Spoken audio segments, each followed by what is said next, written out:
Hello world, Dorothy Dottie or Dot. My name comes with options, and here's the rest of my last video, telling my testimony about how I grew up and why I'm taking care of my mom by myself.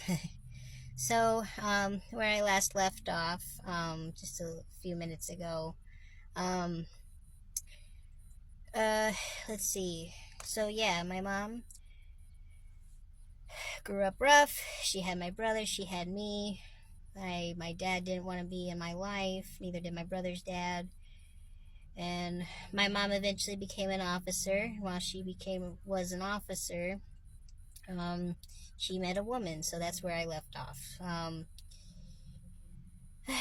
She met a woman, got into that relationship real quick, and I had to call her mom. So I grew up with two moms.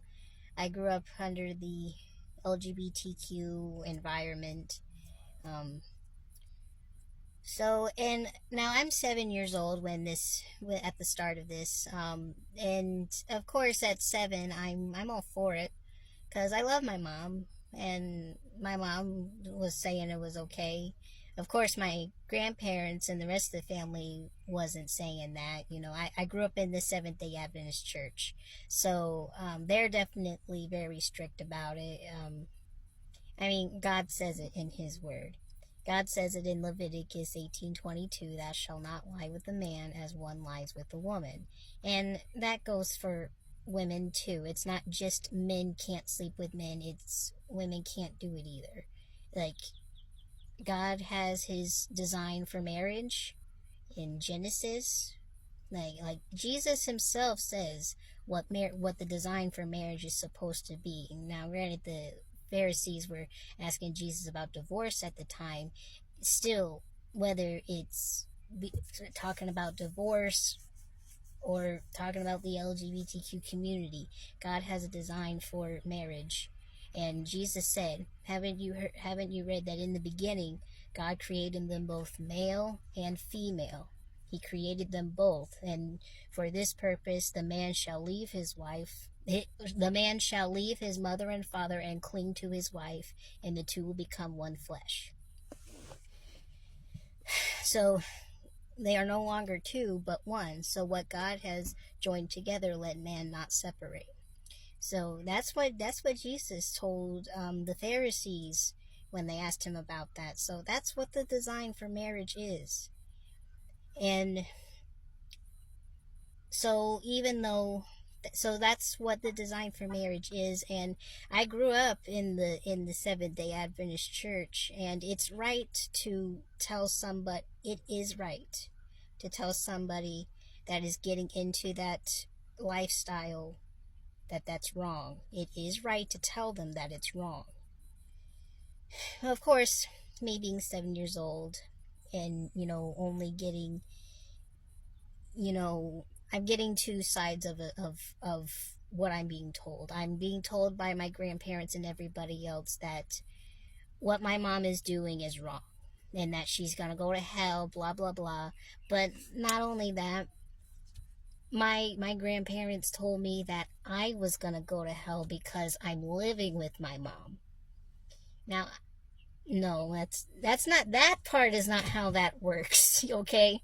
Like, when the Bible says the sins of the parent fall on the children, that's not how that works. Okay, just because my mom was in the sin does not mean that her children will go to hell because of those specific actions that she did and because I was living with her.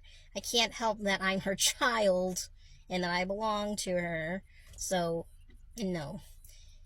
But with them telling me that, and my grandparents and the rest of the family being so hateful and telling her that she's wrong, that's gonna make a 7-year-old child, step away from the hatefulness and want to and be more attracted to, the people that are being nice. And my mom was nice. And at the time, at the beginning of the relationship, my I'm gonna say stepmom because that's what she became, but the step person that she was, she was nice at the beginning. She wasn't so, you know, the environment was nice in the beginning. It wasn't terrible.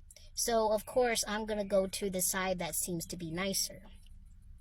Still believed in God, still loved God, and my mom and the woman she was with kept on saying that, there's nowhere in the Bible that says that. Well, I hadn't read the Bible yet at that point, but I believed them, And God doesn't hate. That I knew. I knew that God didn't hate people, even if they did sin. But I didn't know. But I didn't know that it was a sin. My mom kept, even though my granny kept on saying it was a sin. My mom and her partner kept saying that it wasn't. So I obviously believed my mom over my grandmother because of the way they were both acting. My granny wasn't being very nice about it, and my mom was always nice. I never saw my mom be mean for no reason. I've seen my mom get angry, but it was always for warranted reasons. But at least I've always thought it was for warranted reasons. But so it's me, my mom, and this woman. We eventually get a house to rent together, and we lived there for a good amount of time. Um, let's see, we were there for at least a couple of years. Um, but during that time, it started getting kind of bad because um, when I was in third grade, my mom pulled me out of public school and started homeschooling me. So when I was 8 years old, halfway through the third grade, my mom pulled me out. It was because of an incident that happened at my school. There were some really stupid kids in my class.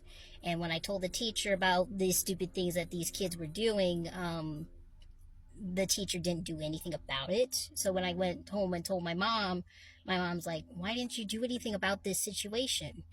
So my mom was just had it, and she said, okay, I'm going to homeschool her now. So I was 8 years old, and my mom pulled me out and started homeschooling me. My homeschool was not like how homeschool is for a lot of children. I did not have a teacher. I had no teacher. What my mom did for my homeschool was she went to the school the store, bought homeschool books, like for my grade, for my age level. So she bought like English reading, writing books, math books, science books, whatever was required. That's what she got. And what she had me do was I did a page and or lesson, depending on how the book was structured. I did a page or lesson, one a day of each thing every day for school. But before that, mom's first subject she had me do was